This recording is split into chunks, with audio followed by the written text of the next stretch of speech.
مقیم بھی کر سکتا ہے.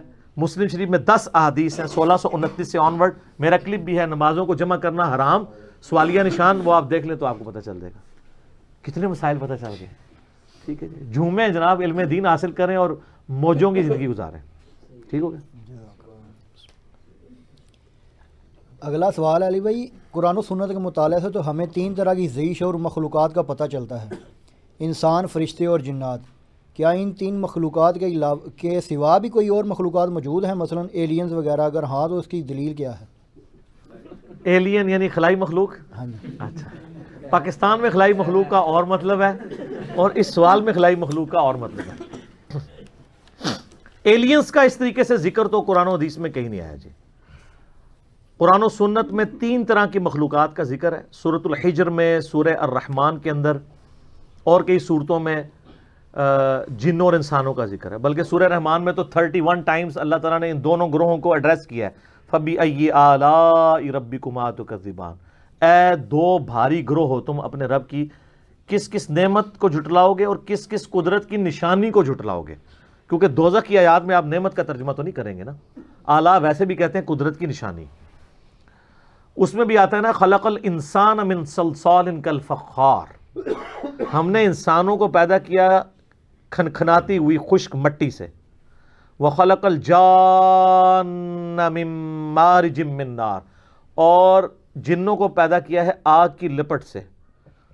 اور آگ میں بھی فلیم کے جو اوپر والا ان سین فلیم ہوتا ہے. آپ اگر آگ روشن کریں نا, ایک موم بتی بھی جلائیں, ایک فلیم آپ کو یلو کلر کا نظر آ رہا ہے, ایک اس کے اوپر بھی ہلکا سا آپ کو یوں ہلتا ہوا ٹرانسپیرنٹ آر پار جس کے نظر آتا ہے, اس فلیم سے جن پیدا ہوئے ہیں, اس لیے جنات آپ کو نظر بھی نہیں آتے. اور سورۃ الحجر میں آیا کہ جنوں کو ہم نے انسانوں سے بھی پہلے پیدا کیا تھا. اور مسلم شریف میں حدیث ہے کہ اللہ تعالیٰ نے انسانوں کو مٹی سے, جنات کو آگ سے اور فرشتوں کو نور سے پیدا کیا.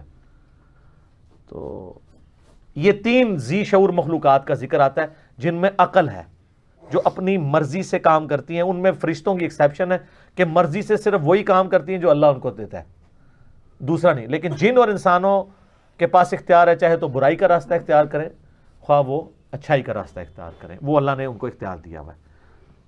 پکڑ آخرت میں ہوگی پھر. اس کے علاوہ کسی مخلوق کا ذکر نہیں. لیکن اشارتاً سورۃ المدثر کی ایک آیت میں ذکر ملتا ہے, جس کی وجہ سے یعنی محدثین کا, مفسرین کا یہ موقف ہے کہ اللہ تعالیٰ کی کچھ ان سین مخلوقات ایسی کائنات میں موجود ہیں جن کا اللہ تبارک و تعالیٰ نے اجمالاً ذکر کر دیا ہے, لیکن ان کی ڈیٹیلز ہمیں نہیں بتائی ہیں. یہ سورہ المدثر کی آیت نمبر ہے 31, اعوذ باللہ من الشیطان الرجیم. کافی لمبی ہے, جس میں وہ دوزخ پہ 19 فرشتے ہیں نا, اس کے کانٹیکسٹ میں اللہ تعالیٰ نے ذکر کرتے کرتے نا اس کو کنکلوڈ کیا, وما یعلم جنود ربک الا ہو, اور تیرے رب کے لشکروں کو اس کے سوا کوئی نہیں جانتا. یعنی اللہ کی مخلوقات کو اللہ کے سوا کوئی نہیں جانتا. تو کئی ایک مخلوقات ہیں. آپ وہ حدیث نہیں آپ کو یاد بخاری مسلم کی, کہ وہ جو عقبہ بن ابی معیط تھا بدبخت, جس نے نبی علیہ السلام کے اوپر لا کے اوجڑی رکھی تھی, تو وہ جو بخاری حدیث میں, آپ مسلم میں بھی حدیث موجود ہے اور قرآن پاک میں اشارتاً ذکر ہے سورہ علق کے اندر ابو جہل کے بارے میں. ابو جہل نے ڈیوٹی لگائی تھی نا اس کی, کہ اللہ تعالیٰ ماتا ہے اس کو پیشانی کے بالوں سے ہم گھسیٹیں گے آگ کی طرف, ابو جہل کو, کہ یہ ایک بندے کو صرف اس لیے اس کے ساتھ لڑائی کرتا ہے, اس کو تکلیف دیتا ہے کہ وہ اپنے رب کے حضور نماز کے لیے کھڑا ہوتا ہے. بخاری مسلم میں اس کانٹیکسٹ میں ایک حدیث موجود ہے کہ ابو جہل جو ہے وہ نبی علیہ السلام نماز کی حالت میں تھے کہ وہ آگے بڑھا اس لیے کہ آپ علیہ السلام کے اوپر کو بھاری پتھر پھینک دے تاکہ آپ کو شہید کیا جائے, پھر ڈر کے پیچھے ہٹ گیا.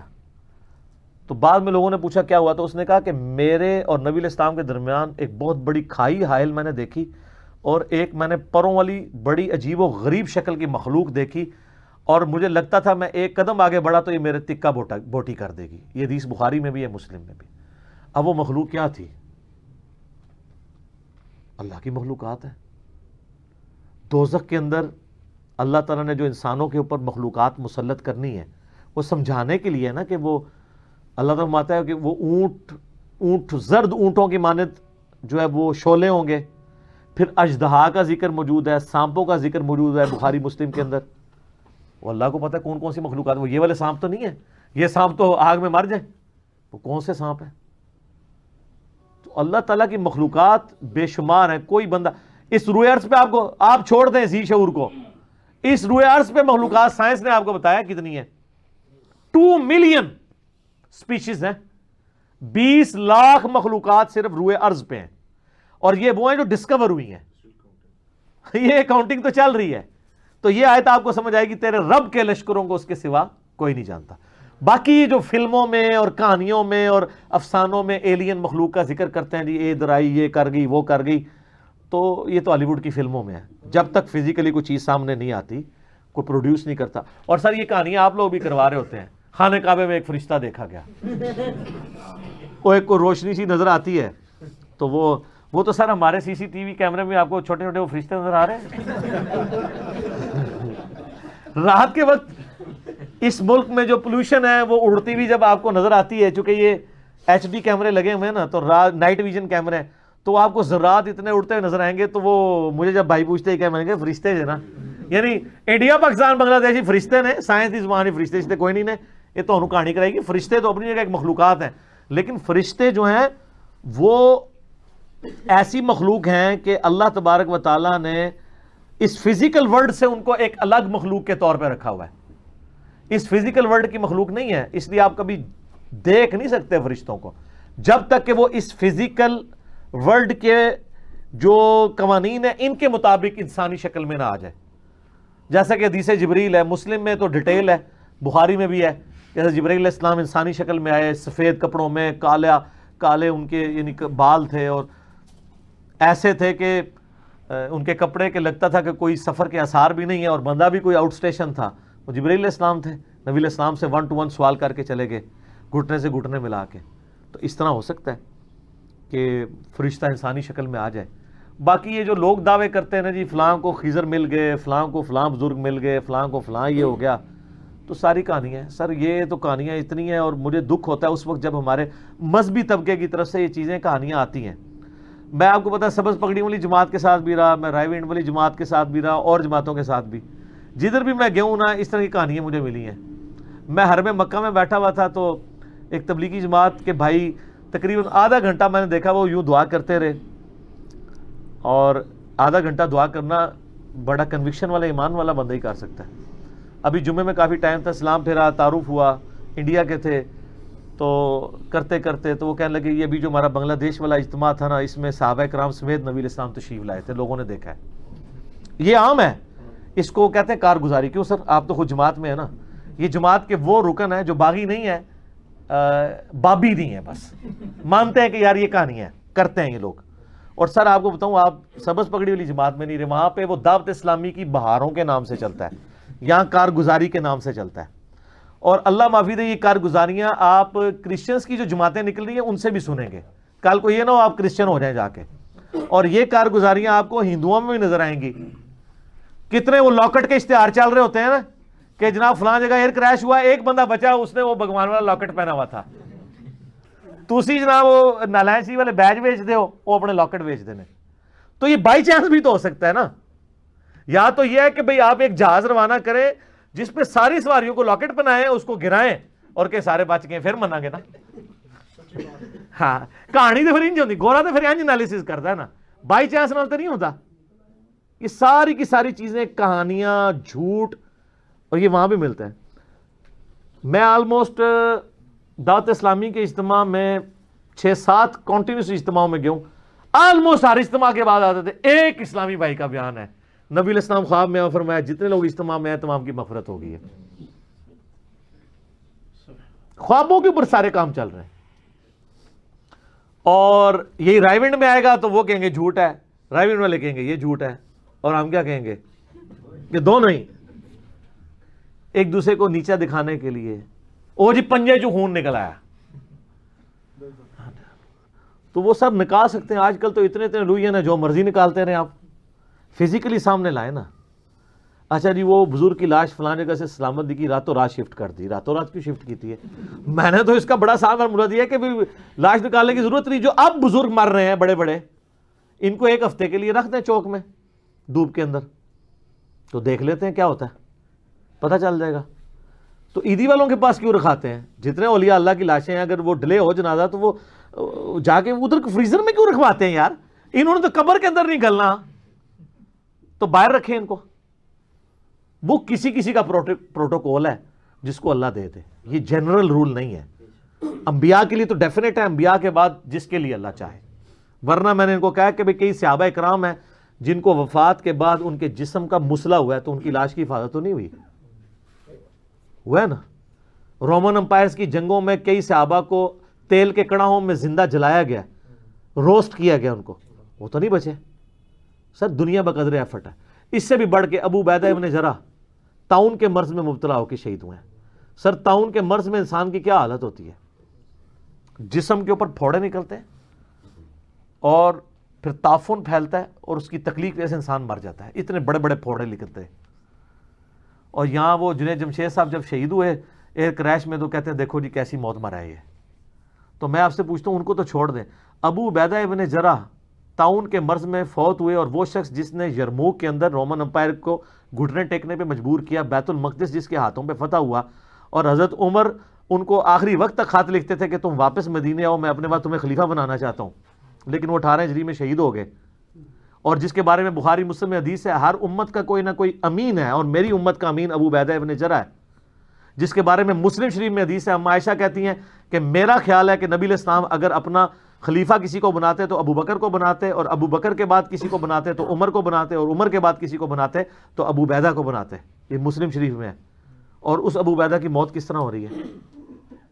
آپ لوگ ہوتے تو کہتے کہ جی وہ جناب نفل پڑھ رہے تھے, سجدے میں گئے اور وہیں پہ وصال فرما گئے. آج کسی بندے کی اس طرح کی موت ہو جائے, دوسرے فرقے والے کہتے دیکھو کتے کی موت مرا ہے, یہی کہتے ہیں نا. سر کوئی ڈیسیژن نہیں کر سکتا کہ اس کا دنیا سے ایگزٹ کیا ہے. کوئی شیر کے پنجرے میں مرے گا, کوئی ایئر کریش میں مرے گا, کوئی سمندر میں ڈوب کے مرے گا, کوئی میدان جنگ میں مرے گا. آخرت فیصلہ کرے گی کہ اس کے ایگزٹ کا انجام کیا ہوا ہے. ورنہ تو طاعون کے مرض میں کتنی تکلیف سے انسان مرتا ہے, آپ سوچ سکتے ہیں کتنے لوگ شہید ہوئے ہیں اس طریقے سے. تو ہم شہید بول رہے ہوتے ہیں, لیکن اگر آپ وہ جو مرض تھا اب تو دنیا سے آلموسٹ ختم ہو چکا ہے. تو لیکن وہ جس طرح موت ہوتی تھی, جو پھوڑے نکلتے تھے اور جو تکلیف آتی تھی وہ کوئی سوچ بھی نہیں سکتا. تو یہ لوگوں نے اپنے اپنے کرائٹیریا بنائے ہوئے ہیں. ٹھیک ہو گیا جی, جزاک اللہ. اگلا سوال ہے علی بھائی, اکثر اوقات جوڈیشری کی آزادی اور اہمیت پر زور دیتے ہیں, جبکہ ہماری عدالتیں ایسے وکلاء سے بھری پڑی ہیں جو مختلف ہیلوں اور بہانوں سے بڑے بڑے مجرموں اور دہشت گردوں کو سزا سے بچا لیتے ہیں, اور معذرت کے ساتھ بعض اوقات ہمارے جج صاحبان بھی اس میں ملوث ہوتے ہیں. اس لحاظ سے تو وکیل کا پیشہ ہی حرام معلوم ہوتا ہے. اس حوالے سے علی بھائی کا کیا موقف ہے؟ میرا موقف یہ ہے کہ آخری جملے کے سوا آپ کی جتنی باتیں ہیں واقعی ایک تلخ حقیقت ہے کہ ہماری جوڈیشری کا بڑا شرمناک کردار ہے, رہا ہے تاریخ میں. سب کی میں بات نہیں کرتا, لیکن کئی لوگوں کا رہا ہے, اور اس کا نقصان ہمیں بھگتنا پڑ رہا ہے. سب سے بڑی جو ڈکٹیٹرشپ کی لعنت ہمارے ملک میں مسلط ہوئی ہے اس عوام پہ, اس کے پیچھے بھی جوڈیشری تھی. اس وقت اگر وہ لیجیٹمائز نہ کرتی جنرل ایوب کو تو یہ بات کہ جتنے تحفے ہم پہ مسلط ہوئے ہیں یہ نہ ہوتے. اس وقت قانون جیت جاتا, جو آج تک قانون جیت نہیں سکا. اور آج وکلاء جو باتیں کرتے ہیں عدلیہ کی, یہ اس وقت باتیں شروع ہوئی ہوتی ہیں تو معاملات سیدھے ہو جاتے. وکالت کا پیشہ فی نفس ہی تو حرام نہیں ہے جی. میں سمجھتا ہوں کہ 3 پیشے ایسے ہیں جو اگر صحیح طریقے سے کیے جائیں نا تو عبادت ہے. ایک ڈاکٹری کا پیشہ, دوسرا ٹیچنگ کا, اور تیسرا وکالت کا.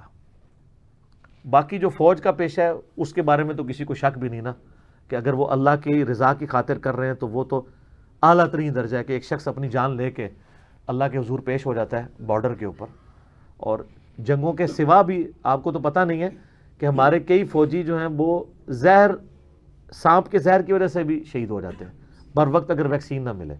یہ وہ شہداء ہوتے ہیں جن کی خبریں ٹی وی میں نہیں لگتی, کیونکہ یہ دشمنوں سے لڑائی کے دوران نہیں مرتے. اس طرح کی عام لاشیں بھی عام حالت میں آتی رہتی ہیں, شہداء ہیں. تو ان کو تو سارے ہی مانتے ہیں, لیکن یہ جو 3 پیشے ہیں نا, یہ مرے بغیر بھی اپنا نام زندہ کر سکتے ہیں اپنی زندگی کے اندر بھی. فوجیوں کو تو جنگ لڑنی پڑے گی نا, بارڈر پہ جانا پڑے گا نا. یہ تو ہر وقت بارڈر پہ کھڑے ہیں. ایک ڈاکٹر کے پاس کتنے مریض آتے ہیں, اگر وہ اس کو ساتھ تھوڑا بہت تلقین کر دیں اس حوالے سے کہ تم اپنا اللہ کے ساتھ تعلق بھی مضبوط کرو, اسی طریقے سے ایک ٹیچر بھی تھوڑی بہت تلقین کرے, اسلامیات کا لیکچر نہ دینا شروع کر دے, وہ تو میں اس کے خلاف ہوں. کیونکہ کل کو پھر وہ ایتھیسٹ بھی کہیں گے کہ ہم لوگ بھی پھر ڈاکنز کی کتاب دیں گے, دا گاڈ ڈیلوژن. یہ کام نہیں کرنا.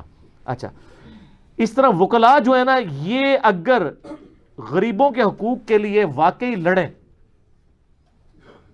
تو یہ اتنا بڑا بڑا کام کر سکتے ہیں جو باقی لوگوں کو تو اویئرنس نہیں ہے, کیونکہ وکلاء کو جو قانون کا شعور ہے اور یوز کرنا جانتے ہیں. آپ ہمارے جیلم شہر میں دیکھ لیں, ایک بڑی نیکی کی ہے ایک وکیل نے. ہمارے جیلم شہر سے سیلمگیر ایک پل ہی ہے نا بیچ میں, اس پل کے اوپر بندوں کو ٹکٹ دینا, گاڑی کو کتنا 30 روپے دینا پڑتا ہے, موٹر بائک والے کو 10 روپے, موٹر بائک والا 10 روپے دینا جی. جیلم دے پول تے دینا سی پہلے پوچھ رہے ہیں 5 روپے. اب ایک بندے کے 10 چکر لگنے ہیں, 10 تو عام ہے جن لوگوں کا کاروبار ہے, 50 روپے روز کے بن گئے. 50 روپے سے وہ 5 روٹیاں خرید سکتا ہے. تو ایک وکیل نے رٹ دائر کی, عدالت سے فیصلہ آیا کہ بھی جیلم کا شناختی کارڈ جو دکھائے گا وہ بے شک 100 چکر بھی مارے اس سے پل پہ پیسے نہیں لیے جائیں گے. تو یہ صدقہ جاریہ ہمیشہ کے لیے اس وکیل کے کھاتے میں لکھا گیا کہ نہیں؟ تو سر وکیل